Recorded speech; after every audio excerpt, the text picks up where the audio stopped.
Ce soir, on va parler d'un problème qui revient très souvent dans la vie de nous tous. Et donc, je vise une personne en particulier ce soir, moi-même, peut-être. Est-ce que vous connaissez le thème ou un des thèmes qui revient très souvent dans l'épître de Jacques? L'épître de Jacques. Qu'est-ce qui revient très souvent dans cette petite épître? Bon, il y a pas mal de choses. C'est là où nous voyons aussi ce verset, si on est malade, qu'on fait appel aux anciens, qu'on vienne imposer les mains, et la prière est efficace. Dieu peut guérir. On voit autre chose aussi dans cette épître. Mais nous voyons particulièrement, et c'est très intéressant à remarquer, nous voyons en fait un problème qui revient très souvent dans nos vies, dans notre vie, et pas forcément tout le temps. Ce n'est pas forcément continuellement un problème, mais c'est un problème qui peut venir et après disparaître, après revenir. Et c'est un problème où nous avons du mal à maîtriser la langue. C'est un problème où nous avons du mal à maîtriser la langue. Est-ce que vous savez combien de mots en moyenne une personne va dire ou parler dans un seul jour?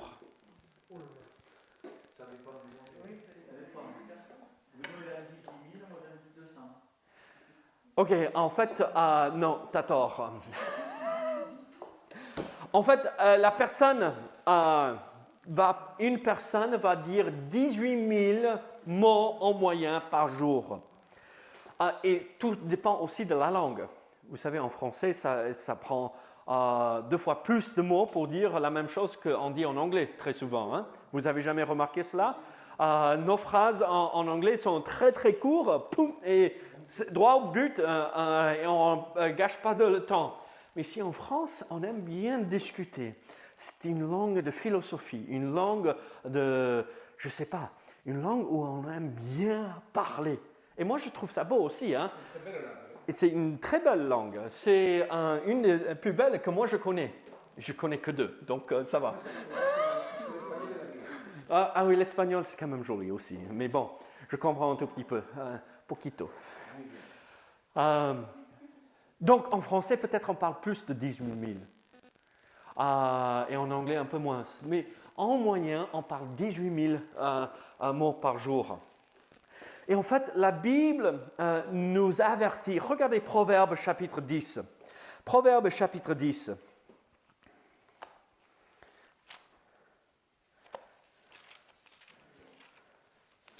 Je vais y arriver.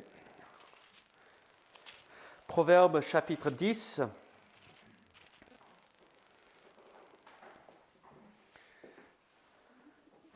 Verset 19. Proverbe 10, verset 19. Qu'est-ce que ce verset nous dit ici? Celui qui parle beaucoup ne manque pas de péché, mais celui qui retient ses lèvres est un homme prudent. Donc, l'idée ici, ce n'est pas qu'il ne faut pas parler. Il faut parler. Oui, mais il faut discerner comment il faut parler, comment bien il faut exprimer les choses. Oui, et ça c'est compliqué. Et parfois c'est hors de notre contrôle, ça aussi. Hein. Mais bon, là la Bible nous dit en fait, attention à celui qui multiplie ses paroles, parce que ça lui attire une occasion de chute. Parce que parfois on va trop loin dans ce que nous disons, dans nos propos. Et donc, là, ce soir, nous voulons essayer de comprendre cette idée, cet avertissement que Jacques nous donne dans cet épître qu'il nous a écrit, pour respecter cette vérité que nous retrouvons dans Proverbes. Comment maîtriser la langue, comment dompter ce membre tellement petit, mais qui est dur et difficile à maîtriser. Donc, c'est notre objectif. Avant d'aller plus loin, prions ensemble que le Seigneur nous aide à trouver exactement ce qu'il faut dans ces passages que nous allons voir ensemble. Seigneur, merci pour ta parole. Seigneur, c'est sûr et certain que parfois nous parlons trop. Même parfois nous ne parlons pas assez. Donc, Seigneur, aide-nous à trouver le bon équilibre. ne pas aller trop loin dans les discussions, mais doser exactement comme toi tu veux, avec humour, avec amour, avec patience, avec respect, mais toujours en vérité. Donc Seigneur, aide-nous à maîtriser ce membre si petit, mais si pénible. Au nom de Jésus. Amen. Regardez Jacques chapitre 1er. Jacques chapitre 1er, et nous allons regarder en fait quasiment tous les chapitres de Jacques et regarder juste quelques versets de chaque chapitre pour comprendre ce qu'il veut nous enseigner.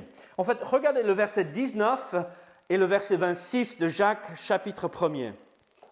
La Bible nous dit ceci: « Ainsi, mes frères bien-aimés, que tout homme soit prompt à écouter, lent à parler, lent à se mettre en colère. » Regardez verset 26. « Si quelqu'un croit être religieux, sans tenir sa langue en bride, mais en trompant son cœur, la religion de cet homme est vaine. » Et donc, qu'est-ce que nous voyons ici? En fait, celui qui parle trop vite se retrouve avec beaucoup de difficultés.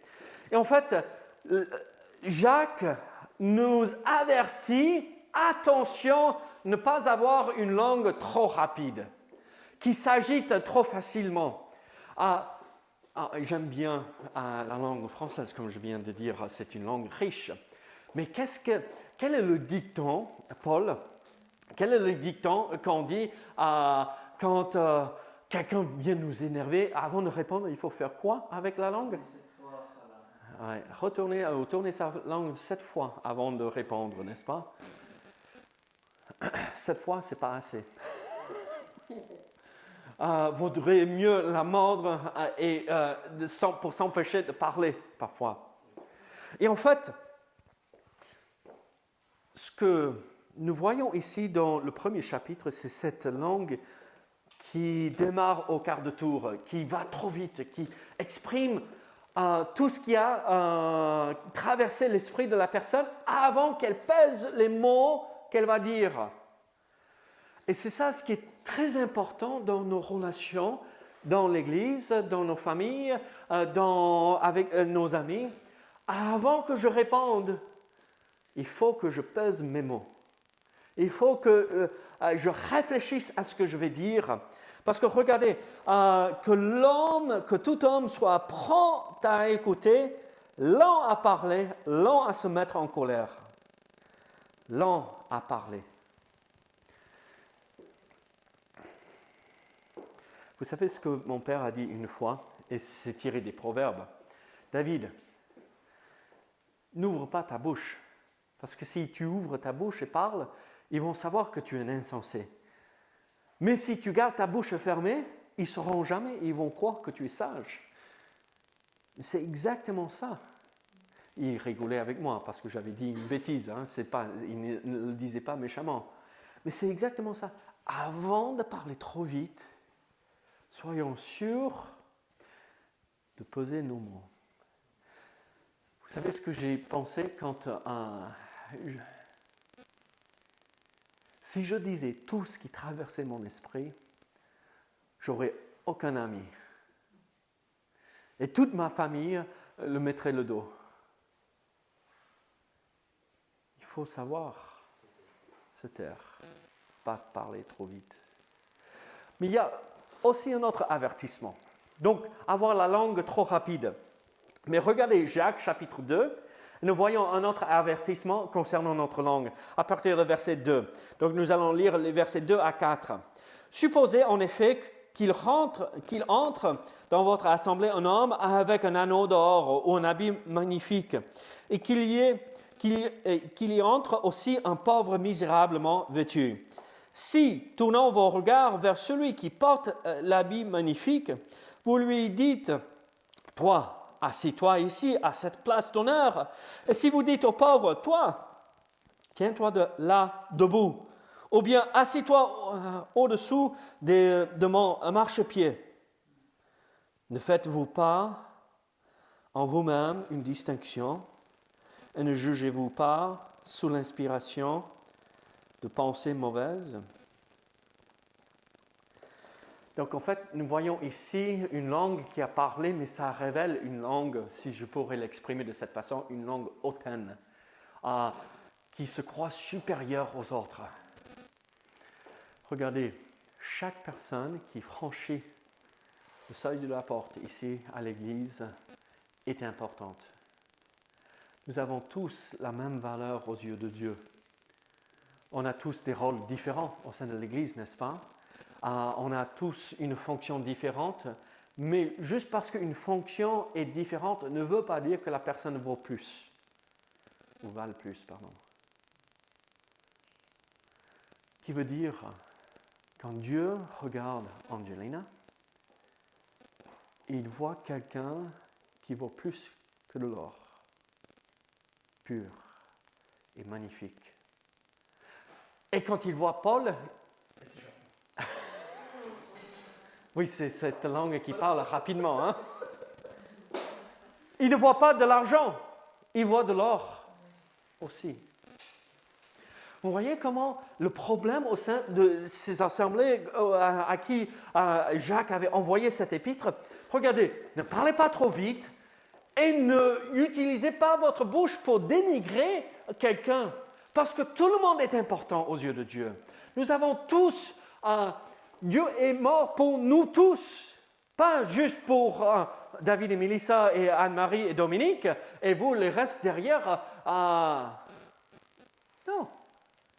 Il est mort pour nous tous. Il nous aime de la même façon, avec le même montant d'amour et de bonté.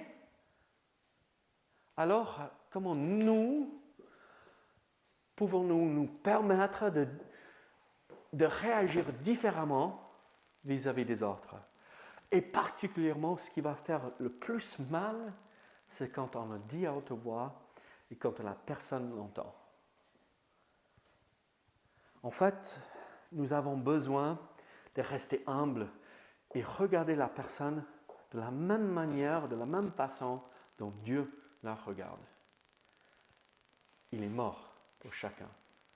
On est prêt à servir et on devrait être prêt à servir chacun. Alors, c'est cette langue trop rapide, cette langue hautaine, si on pourrait le dire de cette façon. Mais regardez Jacques chapitre 3. Jacques chapitre 3 maintenant. Vous n'avez jamais fait une étude d'une épître aussi rapide. Hein? On fait toute l'épître dans 30 minutes, 35 minutes ce soir. Jacques chapitre 3, versets 2 à 12. Nous branchons tous de plusieurs manières. Si quelqu'un ne branche point en parole, c'est un homme parfait, capable de tenir tout son corps en bride.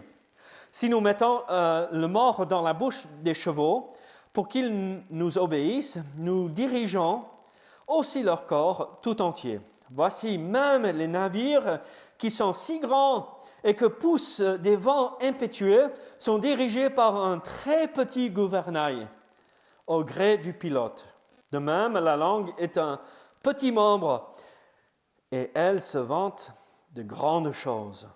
Voici comme un petit feu peut embraser une grande forêt. La langue aussi est un feu.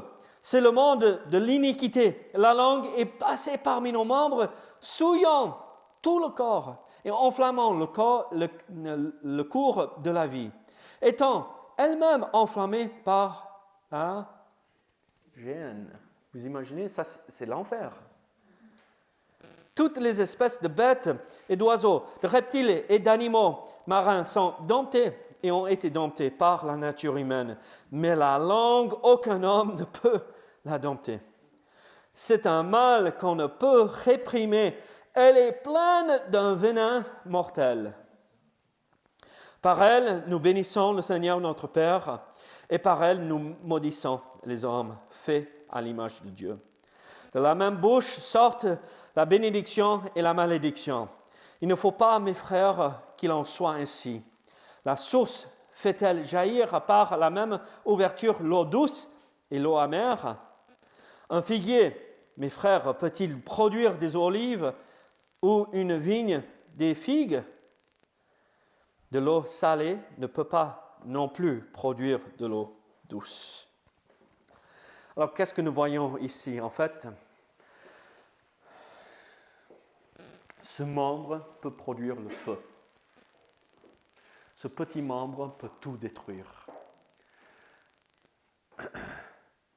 Il y a combien d'années de cela, on était obligé d'installer des détecteurs de fumée, d'incendie, là dans les maisons, dans les appartements. Ça fait quelques années de cela. Donc tous les appartements, toutes les maisons devraient être équipés de cela.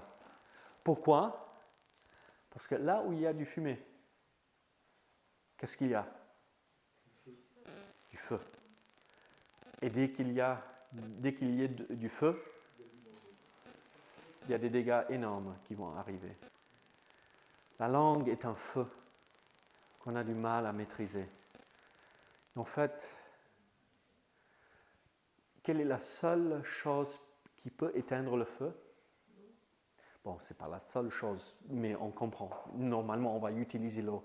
Mais quelle est l'eau que nous allons utiliser pour maîtriser ce feu-là? La parole, Christ. La parole vivante en Christ et la parole écrite, n'est-ce pas? Il faut que la parole vivante en Jésus-Christ soit dans notre cœur et que nous soyons remplis de la parole écrite afin de maîtriser et d'éteindre en fait ce feu.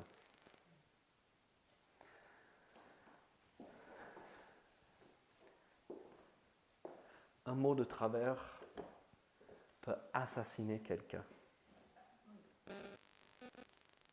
Un mot. Autant plus quand quelqu'un d'important dans la vie de l'autre personne, quand il parle trop vite. Ça peut détruire. Maman, papa, tati, mamie, à nous de veiller sur la langue, ne pas détruire. Regardez Jacques chapitre 4. 2 chapitres de plus. Angelina, tiens bon. On est presque là. Regardez verset 11. Ne parlez point mal les uns des autres, frères. Celui qui parle mal d'un frère ou qui juge son frère parle mal de la loi et juge la loi. Or, si tu juges la loi, tu n'es pas observateur de la loi, mais tu en es juge.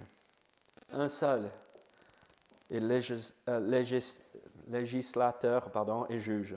C'est celui qui peut sauver et perdre. Mais toi, qui es-tu qui juge le prochain? Qu'est-ce que nous voyons ici? En fait, c'est cette langue remplie de haine pour son prochain.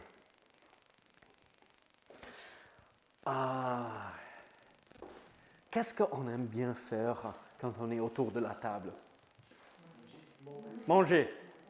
Merci. Et après avoir mangé, boire le café, boire de l'eau et tchatcher.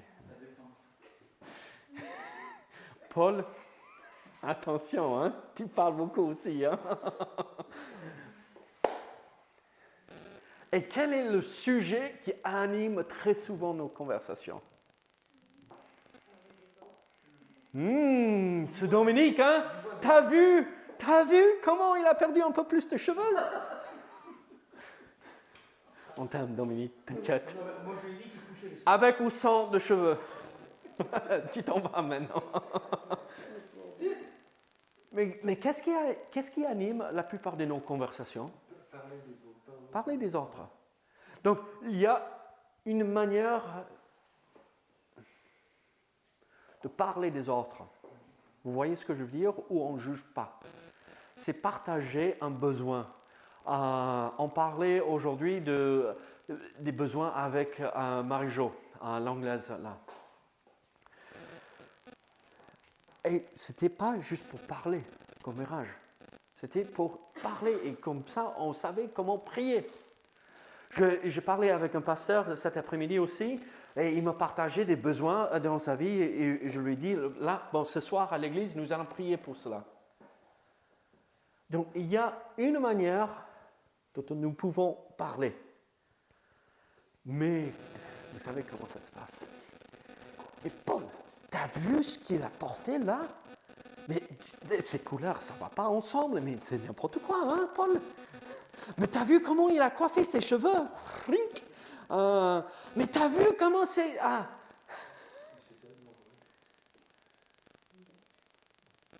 À quoi ça sert?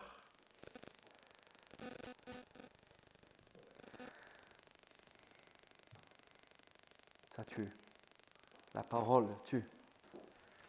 Et donc, soyons sûrs que notre langue ne soit pas remplie de haine, mais qu'elle soit remplie d'amour, de bonté, que ce soit un baume qu'on peut repasser sur les blessures des autres. Surtout quand on est chrétien, on a tous encore. Il y a des gens toujours qui nous regardent, qui disent là comment il est lui, comment pas. Pourtant, je reste moi-même, je peux parler comme lui, je pense. Oui. Autant il est important de maîtriser la langue en règle générale, mais même plus en tant qu'enfant de Dieu. Parce que dès que nous parlons de travers, qu'est-ce qu'ils vont dire? Ah, c'est ça, être chrétien. Ah, c'est ça, hein, être dans cette église. Ah, c'est ça, hein? Ah, ça ne m'intéresse pas. Et donc, à nous d'être sûrs que tout ce qui sort de notre bouche soit à la gloire de notre Sauveur et Seigneur Jésus-Christ. Et chapitre 5, verset 12. Avant toute chose, mes frères, ne jurez ni par le ciel, ni par la terre, ni par aucun autre serment, mais que votre oui soit oui et que votre non soit non, afin que vous ne tombiez pas sous le jugement. Là, on parle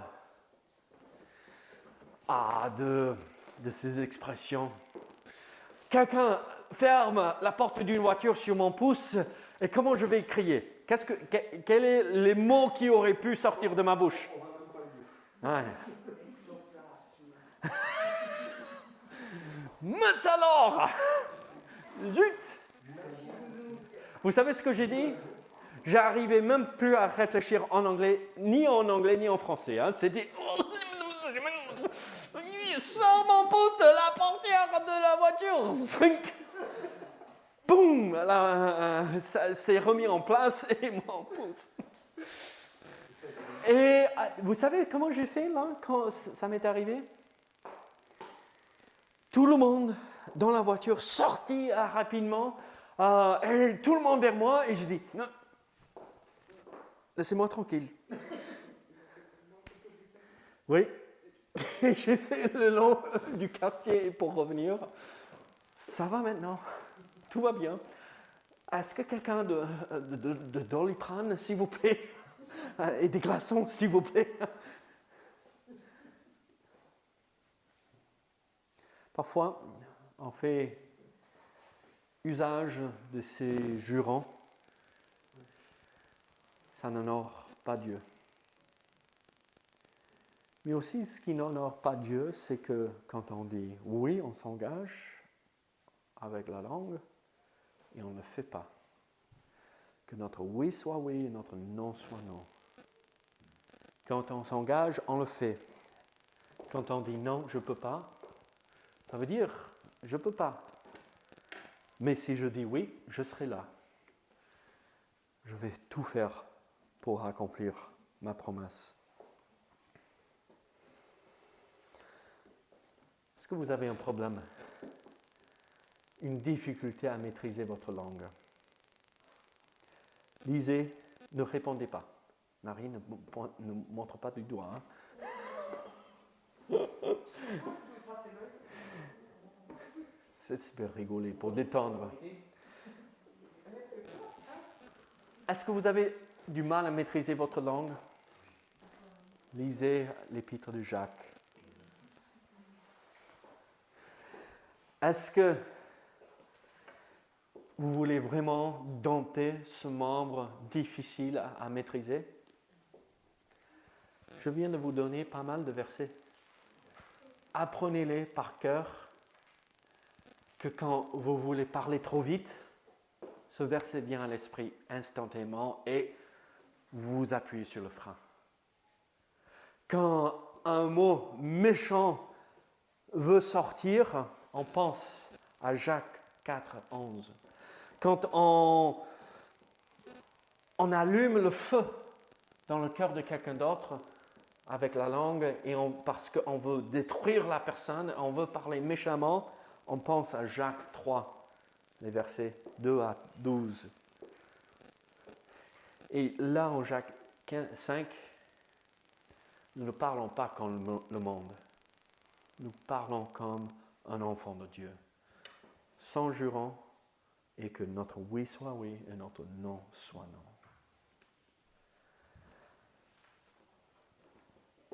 Demandez au Seigneur de vous aider. Vous pourrez avoir la victoire. Que quand les gens vous parlent, ils disent « Ah, ça m'a fait du bien ». Au lieu de « mince, alors ça c'était lourd, hein? C'était difficile ».